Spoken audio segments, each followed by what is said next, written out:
Imagine, you're the head of the largest logistics company in the world. You have over 100,000 employees worldwide, and you service nearly 400 ports across the globe. And in a single day, your entire operation is paralyzed. Monitors are just black screens, cargo isn't shipping, ships are piling up in ports, the IT department is in a panic, and work at 76 ports around the world simply stops. This is exactly what happened to the Danish company Maersk in 2017.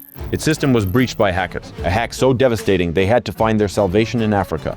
Cyber attacks are happening constantly, all over the world. Even as you're watching this video, a malicious virus is being launched somewhere. Maybe right now, it's heading for your bank's IT system, or for the services you use every day, from online stores to taxi apps. One hack, and stocks plummet, planes are grounded, factories grind to a halt, trade slows down, and people and entire countries lose millions and billions of dollars. This isn't an exaggeration, it's happening right now. We're moving toward a point where a single network failure could trigger a chain reaction throughout the global economy. According to Cybersecurity Ventures, by 2025, the global cost of cyber attacks could exceed $10.5 trillion. That's more than a third of the United States GDP. Imagine what would happen if that amount of money vanished from the world economy in a single day. The world is no longer divided into online and offline. Everything is connected. Every new level of automation, every smart system is a potential entry point for hackers. It's another door that someone will inevitably try to open. From a single click to a paralyzed nation, the path is shorter than you think. A hack on the internet can leave an entire city without power, or prevent you from withdrawing your money. What would you do if your refrigerator, phone, and car all simultaneously displayed the message, "Access denied"? Some hack for money, some for power, and some do it just to prove they can shut down an entire city without ever leaving their chair. There's only one question: will you find out about their actions immediately, or when it's already too late? Today we're going to figure out who is behind these cyber wars. What kinds of attacks exist, how neural networks are helping hackers, how much money companies and governments are losing, and most importantly, how to protect yourself from these attacks. So what exactly is a cyber attack? You might picture a hacker in a hoodie in front of a monitor somewhere in China or India, but more often it's an automated system that works 24 hours a day, 7 days a week, without fatigue or morals. It scans for vulnerabilities, cracks passwords, distributes malicious code, and does it all simultaneously across the entire planet. It doesn't sleep, it doesn't get tired, it knows no mercy. It could already be inside your computer while you're calmly sipping your coffee. Cyber attacks can be broadly divided into 3 types. The first is automated attacks. This is usually malicious software. Imagine hundreds of thousands of infected devices, computers, cameras, smart speakers, all acting on command without their owner's knowledge. They operate like a digital army that doesn't need to be paid. This is exactly how the Danish company Maersk's system was infected. On June 27, 2017, the chairman of the board, Jim Hagemann Snabe, was woken up at 4 a.m. and told that the Copenhagen headquarters was under a cyber attack. The NotPetya virus, disguised as a routine update for an accounting program, spread to every device in the office in minutes. Red and black lines of code flashed across employees' screens, warning them not to turn off their computers. The company's IT administrator didn't immediately realize what was happening. He swore and tried to restart his computer, but suddenly, all the devices in the room began to shut down. "I saw the screens go black, one after another. Black, black, black, black, black." He recalls of that truly black day. Sounds like a scene from a spy movie? What happened next is definitely worthy of a film adaptation. In the midst of the chaos, Maersk's administrators found the only surviving server in a remote office in Ghana. A few days before the attack, the power had gone out there, causing the computer to switch to offline mode and disconnecting it from the network. This is what saved it from infection. It held the only copy of the entire company's key data. To restore the system, this data had to be sent to London, where Maersk's main IT department was located, and where specialists had been tearing their hair out for days, trying to salvage the situation. But the internet in Ghana was so slow that transferring hundreds of gigabytes to the UK would have taken days. They decided the most logical and fastest option was to send the hard drive with an employee, but no one had a visa. They had to organize a whole relay race. An employee from Ghana flew to Nigeria, handed the hard drive to a colleague at the airport, who then flew 6.5 hours to London with the key to restoring the network. Only after this operation were the servers in the Maidenhead office able to bring the company back online. The second type of breach is targeted attacks, also known as APTS, Advanced Persistent Threats. This isn't a mass mailing, it's precision work. A team of hackers targets a specific company or institution, conducts reconnaissance, infiltrates it, and can remain inside for months without being detected. They study every detail: who communicates with whom, what software is used, where the system is weak. These attacks are often linked to state interests and industrial espionage. These are true cyber operations. Aeroflot, Russia's largest airline, was recently the victim of such an attack. In the summer of 2024, uninvited guests quietly entered the company's system. They took their time. For almost a year, they studied the networks, employees, and habits, gathering vulnerabilities piece by piece. Outdated systems and weak access controls made their job easier. Gradually, they took over email, databases, flight management systems, and accounting. Step by step, they built their trap. When everything was ready, the strike was swift and devastating. About 7,000 servers were destroyed, key databases were wiped, and 22 terabytes of data were stolen, from flight histories to personal correspondence. First, the internal services collapsed. Check-in and booking systems failed. Airport staff had to print boarding passes by hand like it was the early 90s. Maintenance crews lost access to aircraft inspection logs. Passengers were stranded in waiting areas. The departure boards displayed a chaotic mix of flights and times. Call center operators were getting dozens of calls a minute but couldn't find the necessary information. The databases had simply vanished. Inside Aeroflot, it was like a digital earthquake. Flight reports disappeared, financial documents turned into a collection of empty folders, and a portion of their correspondence ended up in unknown hands. The damage was assessed for weeks, but it was clear within the first few hours that flight cancellations alone had cost the company millions of dollars. And most importantly, the blow wasn't just to their finances, but to their reputation. And finally, the third type of breach is mass attacks. These are the most visible and the cheapest. This includes phishing, where you get an email from your bank asking you to enter your login and password, or DDoS attacks, where your website is overwhelmed by millions of requests at once. DDoS stands for Distributed Denial of Service. How does it work? A hacker has a network of hundreds or thousands of infected devices. These could be computers, phones, or smart cameras. These devices simultaneously start sending a flood of requests to the victim's website or server. The server can't handle the traffic and either freezes up or shuts down completely. Imagine, it's Black Friday, your online store is at its sales peak. And at that very moment, it goes offline. It sounds like a nightmare, but companies around the world face this constantly. One of the most famous DDoS attacks was the incident with the American company DIN in October 2016. Hackers launched a program that generated a load of 1 terabit per second. That's roughly the amount of data needed to download about 250,000 high-quality movies simultaneously in 1 second. As a result, major services like GitHub, Netflix, PayPal, Twitter, Airbnb, and others were unavailable for several hours. For some, it was just an evening without a TV show, but for others it meant a failed business deal or the inability to make an urgent payment. The damages were estimated in the millions of dollars, including the loss of customers. All these types of attacks can be easily combined. The same attacker can launch a phishing campaign, infect tens of thousands of devices with malware, and then use them to orchestrate a massive DDoS attack. Next, we'll show you real examples of such attacks and their consequences. At the beginning of the summer, the Russian clothing brand 12 Stories reported a massive hack. Hackers penetrated their corporate systems, encrypted and deleted some data, damaged nearly a third of their backups, and demanded a ransom of more than $200,000 in cryptocurrency. The main vulnerability was the lack of two-factor authentication in their 1C accounting software. The attack caused cash registers in stores to freeze, and the website and app experienced disruptions. The company refused to pay the ransom and immediately disclosed the details of the incident. They announced losses of about $600,000, $270,000 from office downtime, over $240,000 in lost revenue over a couple of days, and another $60,000 for experts and lawyers. The company acted with maximum transparency. They publicly disclosed the breach and didn't hide the scale or causes of the incident. This approach builds trust with customers and partners, unlike companies that try to cover up similar attacks. After the incident, the brand strengthened its security systems. They introduced multi-step login verification, created offline backups with recovery testing, and installed a data leak monitoring system. Victims of hackers often include medical companies, banks, service industries, and state corporations.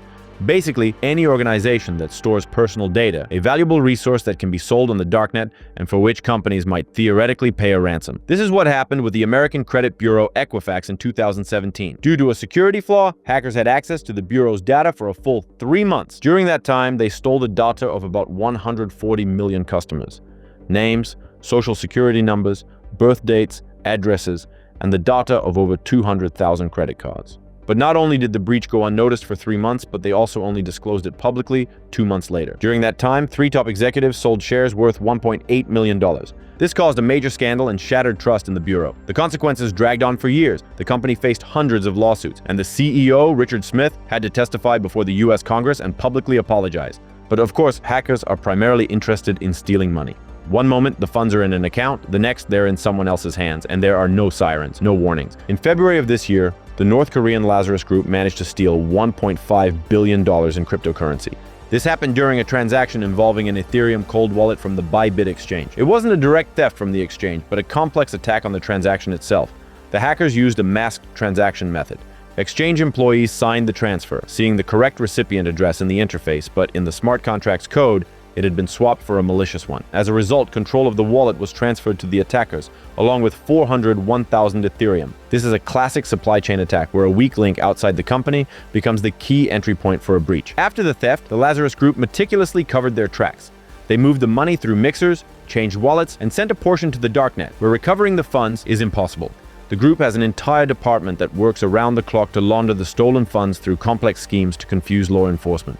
But to Bybit's credit, their management acted quickly and cohesively. They didn't cover it up or hide, but instead covered the customers' losses, launched a reward program for information on the money's movement, and brought in specialists to monitor blockchain transactions. Yes, the money was lost, but they managed to preserve their reputation and clearly demonstrate to their users that the exchange can be trusted. So it's not just companies that are targeted by cyber attacks, but entire countries. Global digitalization is moving critical government processes online. It's convenient, but it creates new vulnerabilities. State registries, voting systems, electronic services, all of these are now in hackers' crosshairs. They disrupt power grids, transportation, and communication. Some countries purposefully use hackers for espionage and to pressure their opponents. Today, cyber wars are no longer science fiction scenarios, but a part of real-world geopolitics. For example, Salt Typhoon is one of China's largest hacking groups. Researchers believe its actions are likely linked to China's Ministry of State Security. In US cyber intelligence, it's also known by other names: Famous Sparrow, Ghost Emperor, Red Mike. Their goal is large-scale espionage. They breach major telecom companies, steal information, eavesdrop on conversations, and simply stay several steps ahead. In their line of fire are Verizon, AT&T, Lumen, T-Mobile, and other carriers. In the fall of 2024, they broke through the defenses of phone monitoring systems used by American law enforcement. They got their hands on lists of wiretap numbers and court orders. According to experts, the hackers had the ability to listen in on almost every resident of the United States. How did they do it? Their main weapon was a vulnerability in Cisco equipment. It allowed them to gain full control over a device without authorization. The hacked routers were reconfigured to send data directly to the hackers through hidden channels, and all of this could operate for months, completely unnoticed. In April 2025, the FBI announced a $10 million reward for information that could help identify members of Salt Typhoon. So far, without success. As you can see, cyber attacks are no longer just a matter of crime. They can be part of international politics. This is a long game, and the goal isn't always money, but control over information. For the average user, this means that a digital war can affect anyone. Can you imagine if a cyber attack held not a company, but an entire country hostage? That's exactly what happened in Costa Rica. A hack led to the declaration of a national emergency. In the spring of 2022, the country found itself in a digital blockade. A hacking group launched an attack starting with a server at the Ministry of Finance. They gained access through stolen logins, and that was enough to penetrate key government systems step by step. What followed was a classic takeover scenario. The hackers spread through the internal network, found important files and resources, and installed remote access to maintain control. Over several weeks, they extracted nearly 700 gigabytes of data and uploaded it to the cloud. The attack paralyzed the operations of 27 government agencies, tax services, customs, electronic payment systems. Everything came to a halt. The government was forced to declare a state of emergency. The hackers demanded a ransom, pay $10 million to decrypt and return the data. The country's president was adamant. The government of Costa Rica will not pay anything to these cyber criminals, stated Carlos Alvarado Quesada. After the refusal, the amount increased to $20 million. The attackers never got the money, but it took the Costa Rican authorities over a year to restore all their systems. In the first days of the attack, losses were estimated at around $125 million, and later, the damages reached up to $30 million a day. A cyber attack is a blow to the economy that can be more costly than a natural disaster. In 2024, the global cost of cybercrime was estimated at $9.5 trillion. This is comparable to the combined annual budgets of all European Union countries. In February 2024, hackers attacked Change Healthcare, an American IT company in the healthcare sector. The breach cost $2.45 billion and disrupted 40% of all medical payments in the US. Imagine nearly half of all medical bills in the country couldn't be paid. Hospitals were waiting for money, patients were waiting for surgeries, and the system was at a standstill. The average data breach costs a business nearly $5 million. Even for a small company with up to 500 employees, such an incident costs an average of $3 million.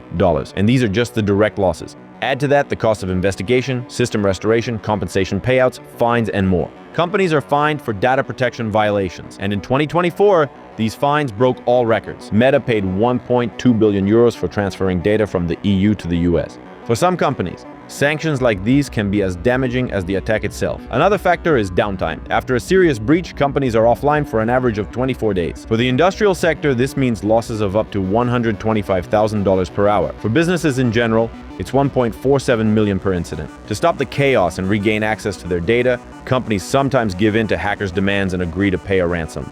Last year, the average ransom payment was $417,000. But payment doesn't always guarantee full recovery. On average, 22% of the data remains lost. The consequences also hit a company's reputation. Every attack is not just a financial loss, but also a signal to competitors. We were vulnerable. After high-profile attacks, companies lose market value, raise prices to cover losses, and customers leave for competitors. For small businesses, this is often the end. 60% shut down within 6 months of a major attack. In 2019, the American medical collection agency Retrieval Masters Creditors Bureau declared bankruptcy after a data breach affecting 12 million clients. The company couldn't cover the $4 million in compensation and simply disappeared from the market. But cyber attacks have another effect that directly impacts the budgets of companies and countries.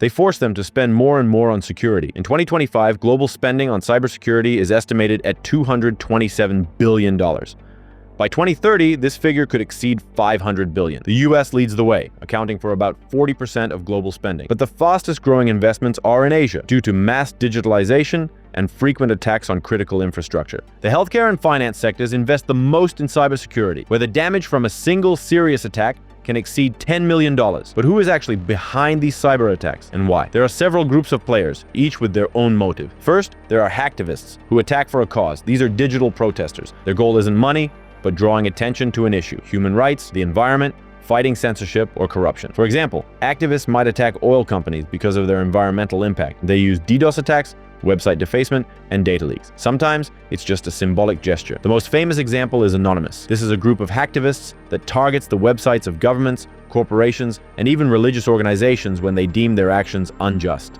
They've attacked the websites of Visa and MasterCard and hacked Tunisian government resources. But the largest group is cyber criminals, who attack for money. 90% of attacks in the world today are motivated by pure profit. Ransoms for data, blackmail, selling information on the darknet.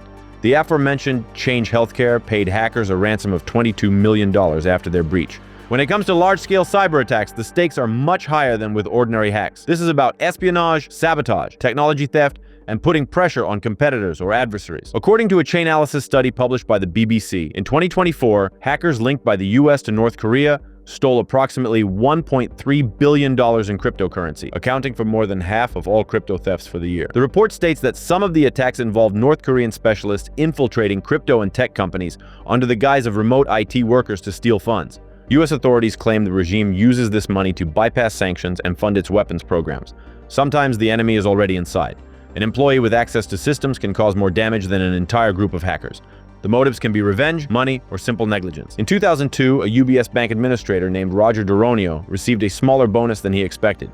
He planted a malicious program that, on a specific day, destroyed data on 1,500 computers, paralyzing the company's operations for weeks. At the same time, he bet on his employer's stock to fall, hoping to profit from the crisis. The damage amounted to millions, and he received an 8-year prison sentence and a multi-million-dollar fine. But now, a new player has entered this race, one that can both destroy and protect: artificial intelligence. After the arrival of ChatGPT in 2022, the world saw a new surge in cyber attacks. The number of phishing emails increased by 4,151%, and nearly 70% of them were complex business email compromise schemes, where attackers impersonate real employees or partners to trick people into sending money or data. Generative chatbots have made these emails so convincing that spotting a fake has become much harder. Imagine you receive an email from your company's CEO. The logo, the signature, the writing style, everything is perfect. You're sure it's them. But in reality, it's a neural network that has studied their correspondence and is mimicking it down to the last comma. Would you spot the fake? But artificial intelligence is also working on the other side of the barricades. Modern AI systems analyze massive amounts of data in real time, detecting suspicious activity before an attack can cause serious damage. They can recognize phishing by the tone and structure of the text, notice the slightest deviations from a person's usual communication style, and test suspicious links and files in an isolated environment. And importantly, these systems are constantly learning from new attack examples, adapting faster than attackers can come up with new tricks. The result is an arms race. Neural networks help hackers make their attacks more precise and convincing, while they help cybersecurity professionals detect and stop them before they breach defenses. And right now, it's the speed of response that determines who comes out on top. So why, despite billions invested in security, do companies and entire nations still fall victim to cyber attacks? In large part, it's because they open the door for hackers themselves. Skimping on security is a common story. Systems run on outdated software. Updates aren't installed, and employee training is seen as an unnecessary expense. In some offices, you can still find Windows XP. This is often legacy software that hasn't been updated since 2014. That means it's full of holes, and there's no question of security. This was the case with Colonial Pipeline in 2021, One vulnerable login without two-factor authentication, and the largest fuel pipeline in the US was shut down for days. But it's not just about technology. The biggest vulnerability in cybersecurity is the human factor. Statistically, 2/3 of all breaches start with employee error. All it takes is one click on a phishing link for attackers to gain access to the network. Meanwhile, hackers aren't standing still. Their attacks evolve like living organisms. Much like viruses and bacteria learn to bypass vaccines and antibiotics. Security systems get updated, but attackers find new loopholes. Even when a breach is discovered, catching the perpetrators is nearly impossible. In the US, less than 1% of cybercriminals are arrested. And if a hacker is operating from a country with no extradition treaty, finding them is practically impossible. But that doesn't mean we should give up and do nothing. Almost all the companies we've talked about learned their lessons and rebuilt their security systems. Maersk completely changed its backup system. Now they have multi-layered offline backups that aren't connected to the network and can't be infected.